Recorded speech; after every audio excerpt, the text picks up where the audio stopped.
আরে আরে মন্ত্রী মশাই যে ইলিশ কিনলেন বুঝি? না কিনলে বিনি পয়সায় দেবেটাকে শুনি।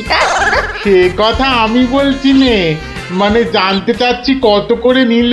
দাম শুনে তোমার কাজ কি বাপু? তুমি তো আর দামটা দিয়ে দেবে না। তবু শুনিন একবার। আগের বেটা দাম নিয়ে বড্ড ভ্যান তাড়া করছিল, একে বরং একটু চমকে দিই। মাত্র 150 টাকা কিলো। 150? সত্যি 150 করে? তবে আর বলছি কি হে, সস্তায় হয়েছে, কি বলো? খুবই সস্তায় পেয়ে গেছেন। অনেক দিন ওই মাছটার স্বাদ পাইনি। আপনি যদি কর্তা মারে বলে না না বেশি নয়, এই 2-1 পিস যদি পাঠিয়ে দেন। এবারটা দেখছি এক কাটি বাড়া।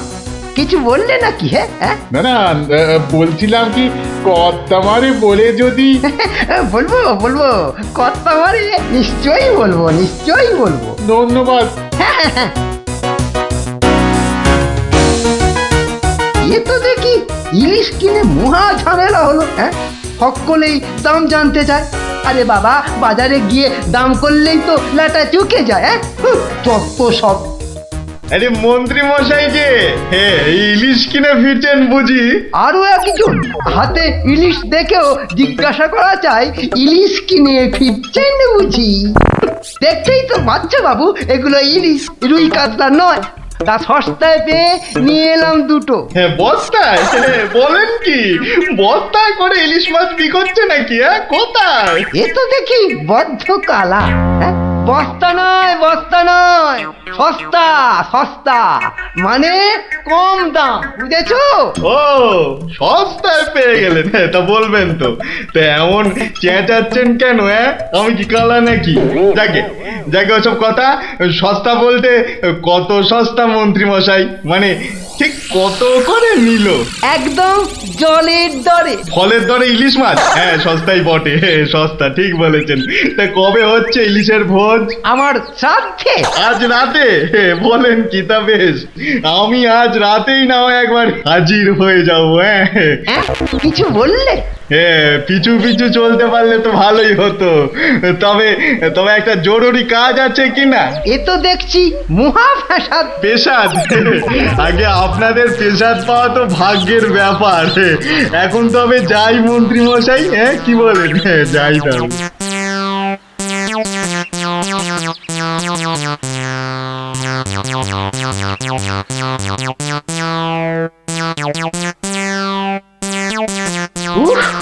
মাথা গেল, আর কাউকে দাম টাম বলতে হবে না। গিন্নি, ও গিন্নি, আরে গেলে কোথায়? ও গিন্নি, কেন? উমা, কি সুন্দর ইলিশ মাছটা এনেছো গো! কত দাম নিল গো? চাপ বাবা, এখানেও সেই দামের গপ্প। নিকুচি করেছে দামে। এই রইল তোমার ইলিশ, যা পড়ো দাঁতো। আমি আমি চললুম রাজ দরবার।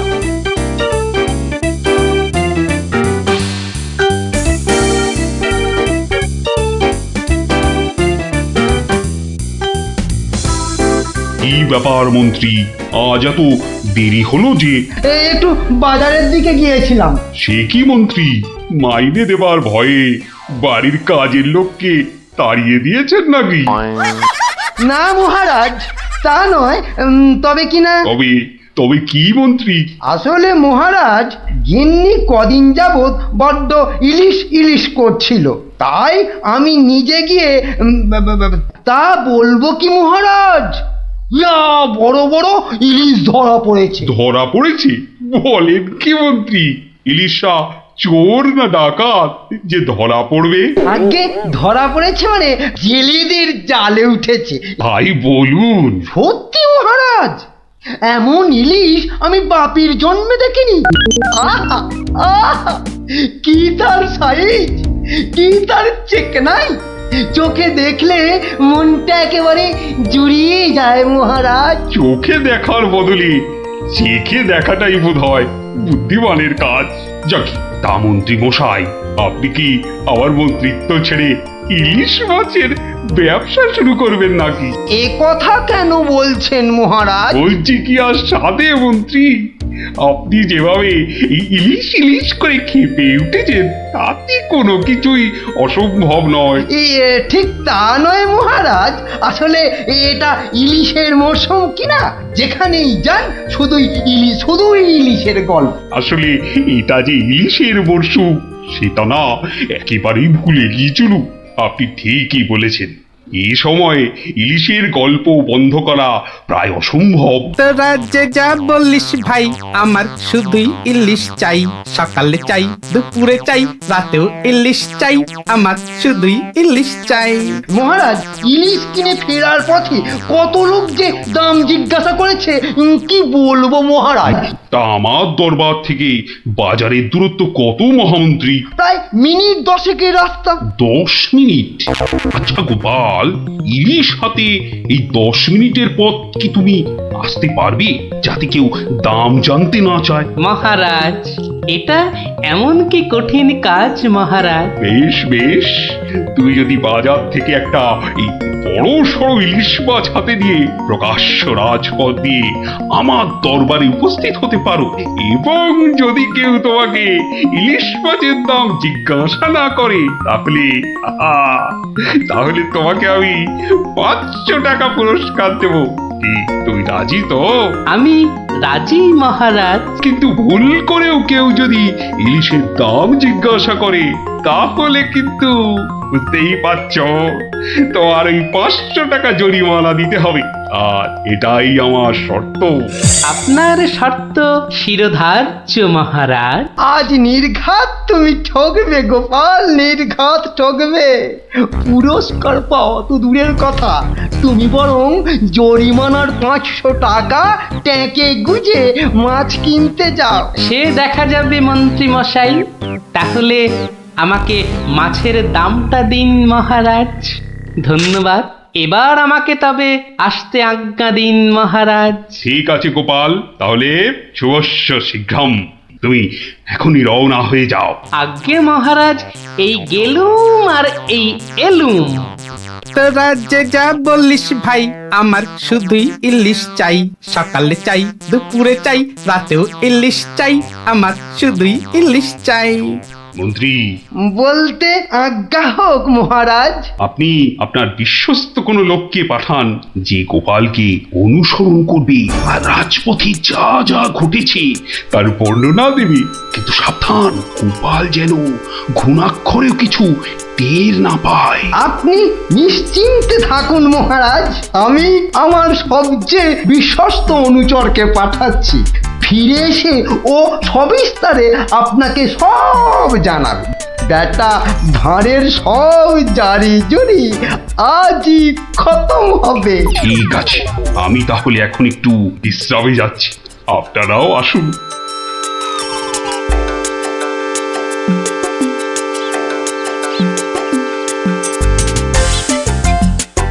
বটা আছো নাকি? ভেতরে আসতে আজ্ঞা হোক হুজুর। তার দরকার নেই, তোমাকে একটা গুরুত্বপূর্ণ কাজের দায়িত্ব দিতে এসেছি বটা। কাজটা করা চাই কিন্তু। নিশ্চয়ই নিশ্চয়ই, কি করতে হবে শুধু বলুন। শোনো, মহারাজ গোপালকে ইলিশ মাছ কিনতে পাঠিয়েছে। তুমি এক্ষুনি বাজারে চলে যাও।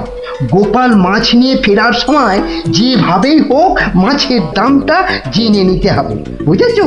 কিন্তু সাবধান, আমি যে তোমাকে পাঠিয়েছি সে কথা ঘুণাক্ষরেও যেন কেউ জানতে না পারে। আপনি নিশ্চিন্তে থাকুন মন্ত্রী মশাই। ঠিক আছে ঠিক আছে, তুমি রওনা দাও, রাজসভায় দেখা হবে, কেমন? হ্যাঁ, কি গো, পাগল টাগল হয়ে গেলে নাকি? এইসব ছাই বর্ষ মাগতেছে বড়। ও গো, আমার কি হলো গো? ওনাকে বোধহয় তেনারা ভর করেছে। ও গো, কি হলো গো? রাম রাম রাম রাম রাম রাম রাম রাম রাম রাম রাম রাম রাম রাম রাম রাম রাম। ও গো, তুমি মরা কান্না থামাবে কিন্নি? থামবো কি গো? তেনারা তোমাকে ধরলেন আর আমি, ও মা গো। ধুর তেরি ছাই। আরে বাবা, ইলিশ মাছ কিনতে যাচ্ছে কিনা, তাই তাই এসব ছাই বর্ষ মাগছো? হাতে কড়কড়ে 500 টাকা এনে দিলে বুঝবে এই সাজের কি মহিমা। যাক, এখন আমি তৈরি, এবার চলে গিন্নি, টাটা।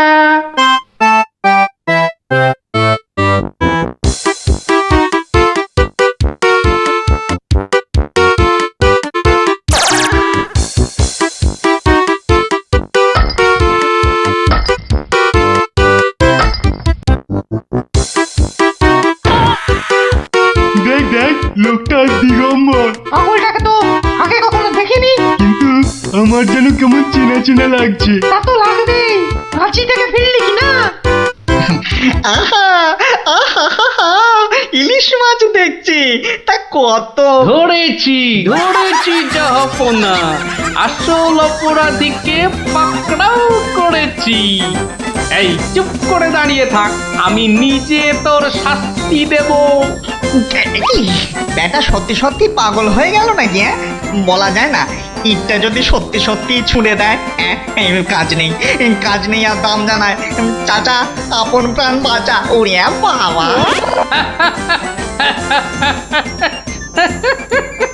বেটা, ঘুঘু দেখেছো? ঘুঘুর ফাঁদ দেখনি? এই নির্ঘাত মন্ত্রী মশাইয়ের কাজ। না হলে আগ বাড়িয়ে কেন বলতে যাবে?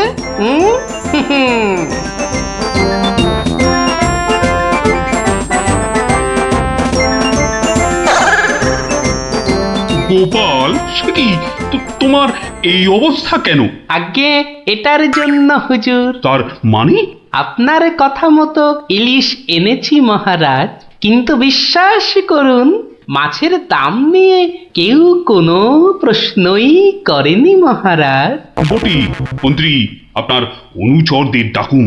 আমি হাজির মহারাজ। তুমি দেখেছো গোপালকে ইলিশের দাম নিয়ে কেউ কিচ্ছু বলেনি? হ্যাঁ মহারাজ, দেখেছি।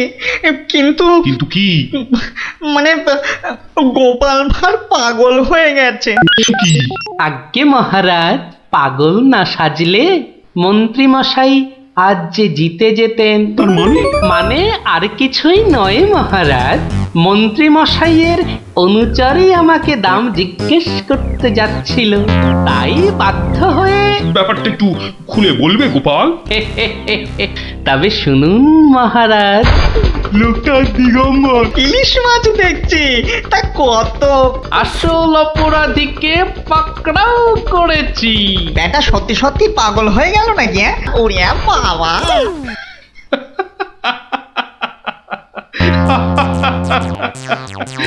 কি মন্ত্রী মশাই, গোপালের সঙ্গে আর লাগবে? হ্যাঁ, আমায় ক্ষমা করে দিন মহারাজ, আমি দুঃখিত। না না, শুধু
দিদি, এই দিদি, গোপাল দাদু, চল তাড়াতাড়ি।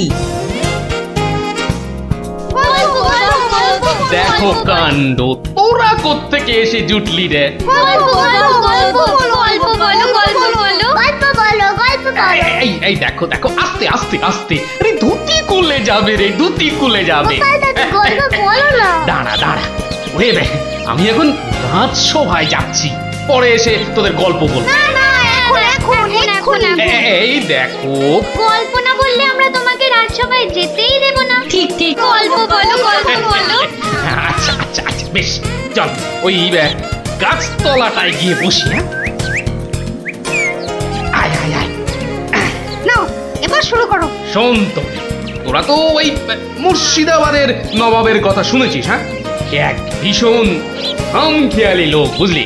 হঠাৎ হঠাৎ তার মাথায় অদ্ভুত সব খেয়াল চাপে, আর তার জন্য মাথা খারাপ হয়ে যায় আমাদের মহারাজ ওই কৃষ্ণচন্দ্র। তো সেবার হলো কি,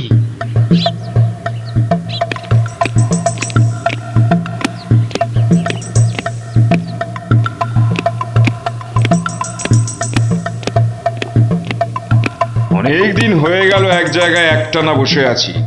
এবার কিছুদিনের জন্য একটু হাওয়া পরিবর্তন করতে হবে। হুজির, জি আগে হুজুর, আমাকে কিছু বলবেন? মুর্শিদাবাদে অনেক দিন হলো পড়ে আছি, এবার আমি বেড়াতে বেরোবো, তার সাথে একটু শিকার করলে মন্দ হয় না। তুমি আমার যাওয়ার আয়োজন করো। আপনি কোথায় যাবার জন্য ইচ্ছা প্রকাশ করেন জাহাপানা? কাছাকাছি এমন কোথাও যেখানকার পরিবেশ চোস্ত হবে আর শিকারেরও বন্দোবস্ত করা যেতে পারে, এমন কোন জায়গা হদিশ আছে তোমার কাছে? এমন একটা জায়গা আছে বটে, আর সেটা আপনার পরিচিত জায়গা। আমার পরিচিত জায়গা? কোন সে জায়গা? কেন হুজুর, আপনি মহারাজ কৃষ্ণচন্দ্রের কথা ভুলে গেলেন? কৃষ্ণচন্দ্র? হ্যাঁ হ্যাঁ, তিনি তো আপনাকে বারবারই সেখানে যেতে বলেছেন। ওখানকার পরিবেশও অত্যন্ত ভালো, আর কাছে পিঠে বন জঙ্গলও আছে। আপনার মনোবাসনা সেখানে সহজেই পূরণ হবে হুজুর। ঠিক বলেছো হুজি, ঠিক বলেছো। তুমি এখনই কৃষ্ণচন্দ্রকে সংবাদ পাঠিয়ে দাও যে আমি ওর রাজ্যে কিছুদিনের মধ্যেই ছাউনি ফেলবো। তিনি যেন আমাকে অভ্যর্থনা করার জন্য প্রস্তুত থাকেন। যাও।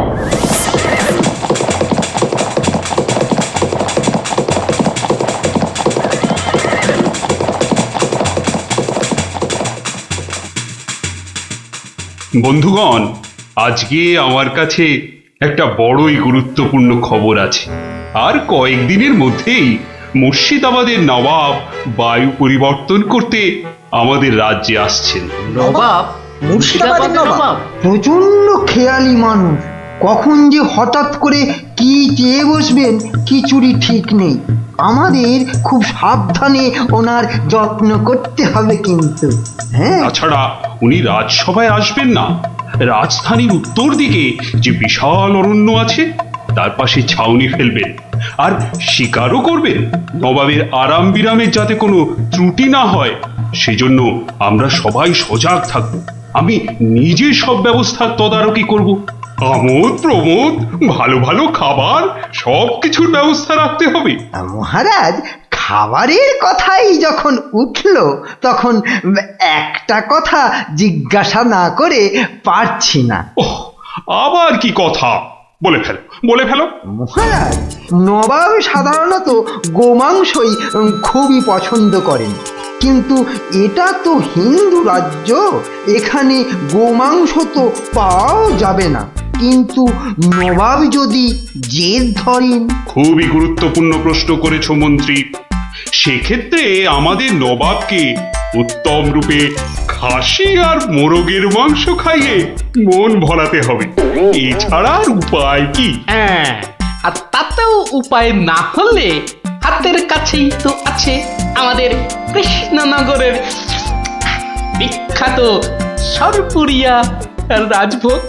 এর স্বাদে আর গন্ধে নবাব গোমাংসের কথা ভুলেই যাবে। ঠিক বলেছ গোপাল, নবাবের এমন খাতিরদারি করতে হবে যাতে সাপও মরে আর লাঠিও না ভাঙে। তাহলে আপনারা এবার তৈরি হয়ে নিন, আজ থেকেই কাজে লেগে পড়ুন, আর একদম সময় নষ্ট নয়।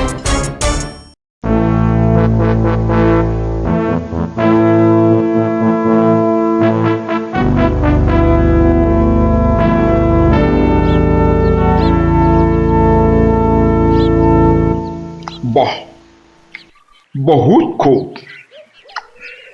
বড়ই জবরদস্ত চিজ। কি নাম বললেন এই খাবারের? আগে হুজুর সরপুরিয়া, আমাদের রাজ্যের সব থেকে জনপ্রিয় মিষ্টি। তা আমাদের বাবুর্চিকে শিখিয়ে দিলে সে এরকম জবরদস্ত জিনিস নিশ্চয়ই পাকাতে পারবে। নিশ্চয়ই জাহাপনা। তাছাড়া মোগলাই খানার সাথে সরপুরিয়া বেশ ভালোই লাগবে বোধহয়। ভালোই লাগবে। আর তার সাথে একটু মোগলাই গরম মশলা মেশালে স্বাদ আরো বেড়ে যাবে। মিষ্টিতে গরম মশলা বাবার জন্মেও শুনিনি। কিছু কি আপনি বলতে চাইছেন? না না না না না না, মানে আপনার ভাবনা খুবই ভালো হুজুর। আমাদের ময়রা আপনার বাবুর্চিকে সব শিখিয়ে দেবে। কি হলো? বাইরে এত গোলমাল কিসের? একবার দেখো তো।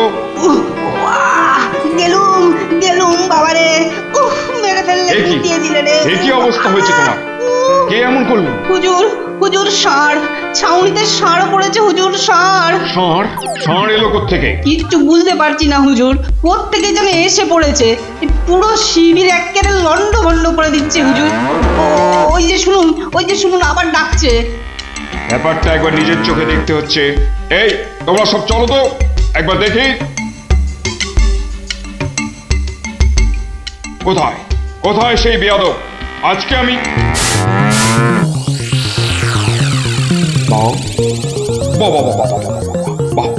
বহুত খুব, কি চমৎকার ষাঁড়, কি নধর দেহ, যেন তেল চুইয়ে পড়ছে। একেবারে জবরদস্ত গোস্ত। হুজুর আমরা সবাই মিলে এখনই ওটাকে তাড়িয়ে দিচ্ছি। এই না তাড়িও না, ইসকো পাকড়ো। মানে কি সুন্দর শরীর, চমৎকার মাংস হবে। বেটাকে ভালো করে ধর, আর শুনে রাখ, কাল এই ষাঁড়টাকেই জবাই করে আমার খানা পাকানো হবে। এই মাটি করেছে, এই যে মহারাজ কৃষ্ণচন্দ্রের পিতৃশ্রাদ্ধের বিসৎসর্গসার এবার নবাবের কবলে পড়েছে। ওর আর রক্ষে নেই। যাই তাড়াতাড়ি রাজসভায় যেতে হবে। খবরটা শুনলে মহারাজ নির্ঘাত মূর্ছা যাবেন। জাহাপনা, এবার আমাকে বিদায় দিন। রাজসভায় যেতে হবে, অনেক কাজ পড়ে আছে। হ্যাঁ, এবার আপনি আসুন। আর আগামীকাল আমি এখানে একটা বিরাট ভোজ সভার আয়োজন করছি। কাল তাই আপনাদের মহারাজকে এখানে আসতে বলবেন। রাজাকে কাল আমি আদা দিয়ে ষাঁড়ের কোরমা খাওয়াবো, বুঝলেন? ঠিক আছে, সেলাম হুজুর। আদাব। আদাব। হ্যাঁ, আদা দিয়ে কোরমা হবে কাল।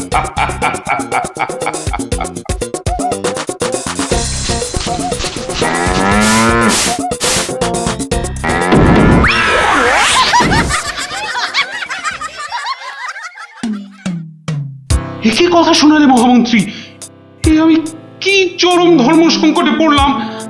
আমার পিতা শ্রাদ্ধে উৎসর্গ করে ষাঁড়টাকে ধর্মের নামে ছেড়ে দিয়েছিলাম। বৃষোৎসর্গের বৃষ মারা পড়লে যে আমার পিতৃপুরুষ নরকে যাবে। কিন্তু নবাবের হাত থেকে ওকে উদ্ধার করার উপায়ই বা কি? নবাব যাকে খেতে চাইছেন তাকে ছিনিয়ে আনার চেষ্টা মানে তো রাজদ্রোহ বই তো কিছু নয়। তাই তো। ওরে বাবা, সর্বনাশ হয়ে গেল। হিন্দুর নগরে গো হত্যা হলো। আবার পিতৃপুরুষের নরকবাস হবে। কোনো উপায় নেই ঠেকাবার। যত সব বদমাশ নবাব। আমাদের কি সর্বনাশ হলো, থামুন, বিপদের সময় একটা বুদ্ধি দেওয়ার নাম নেই। আবার নাকি কান্না কাঁদতে লেগেছে। সবাই একদম চুপ করে থাকবেন। আমাকে একা ভাবতে দিন তো, দেখি কোনো শেষ রক্ষা করতে পারি কিনা। আগে মাফ করবেন মহারাজ, আমার উপর ভার দিলে আমি ষাঁড়টাকে নবাবের কবল থেকে খালাস করে আনতে পারি। কার সাথে টক্কর দিতে হবে বুঝতে পারছো? এ হলো স্বয়ং মুর্শিদাবাদের নবাব। আমার উপর ভরসা রাখুন মহারাজ, আমার জেদ তো আপনি ভালো করেই জানেন। তুমি বোধহয় নবাবকে ঠিকভাবে চেনো না।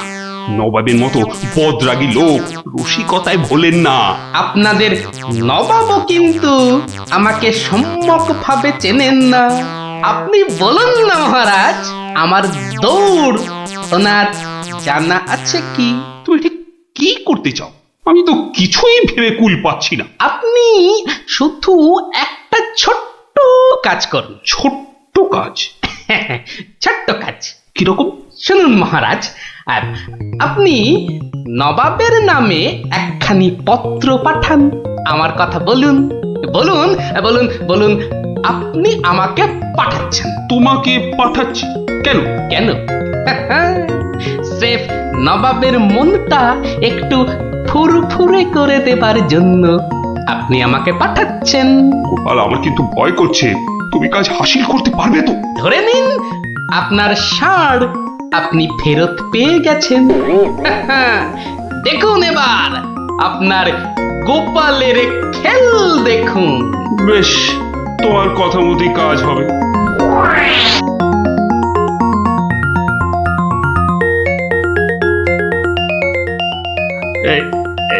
এই আমি চিঠি লিখে দিচ্ছি।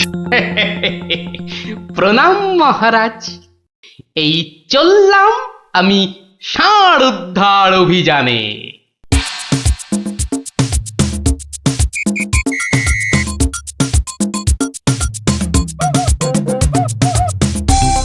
সেলাম হুজুর, আপনার চরণে এই দাসের শত কোটি সেলাম।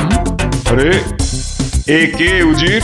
জাহাপানা, এ হলো গোপাল ভাঁড়, মহারাজ কৃষ্ণচন্দ্রের সভার একজন রসিক লোক। নবাবের দিল খুশ রাখবার জন্যেই রাজাজি একে পাঠিয়েছেন। দিলখুশ? বেশ বেশ। গোপাল, তোমার নাম আমি শুনেছি বটে। ঠিক আছে, তুমি আমার দিল খুশ করে দাও। হ্যাঁ, মাফ করবেন জাহাপনা, আমি এসেছিলাম আপনার দিল খুশ করার জন্য, কিন্তু এখানে এসে আমার দিল নাখুশ হয়ে গেল হুজুর। কেন কেন কেন কেন? আমি একটা বিচ্ছিরি দৃশ্য দেখতে পেয়েছি এখানে। ইস, ছ্যা, ছ্যা, ছ্যা, ছ্যা, ছ্যা, ছ্যা, থু, থু, থু, থু, থু, থু। কি দৃশ্য তুমি দেখলে যে এত নফরত? হুজুর, ওই নোংরা সাপটা কেন আপনার পবিত্র শিবিরে বেঁধে রেখেছেন জাহাপনা? নোংরা বলছো কেন? বেশ তাগড়াই আছে, ভালো গোস্ত হবে। হ্যাঁ হুজুর, খেয়ে ফেলুন, খেয়ে ফেলুন, যত তাড়াতাড়ি পারেন সাপটাকে খেয়ে ফেলুন। তুমি হিন্দু হয়ে ষাঁড় খাওয়ার কথা বলছো? হুজুর, ওই সাপটা বড়ই নোংরা। ও যা উৎপাত করে, গোটা দেশের লোক ওর জ্বালায় একেবারে অস্থির হয়ে যায় হুজুর। কে উৎপাত করে? গুটিয়ে দেয়? না হুজুর, তাহলে তো ল্যাটা চুকেই যেত। কিন্তু ওই সার যা করে, এই ও ও আমি মুখে আনতে পারবো না হুজুর।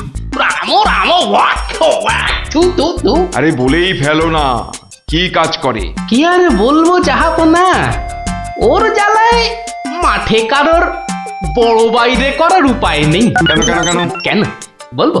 বলেই ফেলি। হ্যাঁ, মানে ও মল ভিন্ন, মানে ওই ওই নোংরা ভিন্ন আর কি, আর কিছুই খায় না। মানে ওই গু খেকো সাপ। গু খেকো ষাঁড়? হুজুর, ষাঁড়টা ওই গুয়ের লোভেই মাঠে মাঠে ঘোরে। কোনো লোককে মাঠে বসতে দেখলেই হলো তাকে গুঁতিয়ে একেবারে তুলে দিয়ে তার ময়লাটা খেয়ে ফেলে। ছি ছি ছি, ছ্যা, ছ্যা, ছ্যা, ছ্যা, ছ্যা, ছ্যা। হ্যাঁ জাহাপনা, ওকে আপনি ওই যত তাড়াতাড়ি খেয়ে ফেলুন। হ্যাঁ, ওকে আপনি যত তাড়াতাড়ি খাবেন ততই আমাদের মঙ্গল। দেশের লোক নিশ্চিন্ত হয়ে মাঠে বসুক। তবা তবা তবা তবা, এই ষাঁড়ের মাংস আমি খেতে চেয়েছিলাম। আপনি কি অসুস্থ বোধ করছেন জাহাপনা? না না না না না, মানে ঠিক আছে ঠিক আছে। এই এই এই ষাঁড়টাকে এক্ষুনি বিদায় কর। হুজুর, ষাঁড়টার শরীর স্বাস্থ্য ভালোই, বেশ উপাদেয় মাংস হতো হুজুর। না হয় একটু ওই মলি খায় আর কি। না না না না, ওকে দূর করো, দূর করো। আর উজির, এক্ষুনি আমার মুর্শিদাবাদ ফেরার ব্যবস্থা করো, এক্ষুনি এক্ষুনি। জো দাও, হুকুম দাও। জাহাপানা। হুজুরের যেমন মরছি। আমি আসছি হুজুর, আদাব।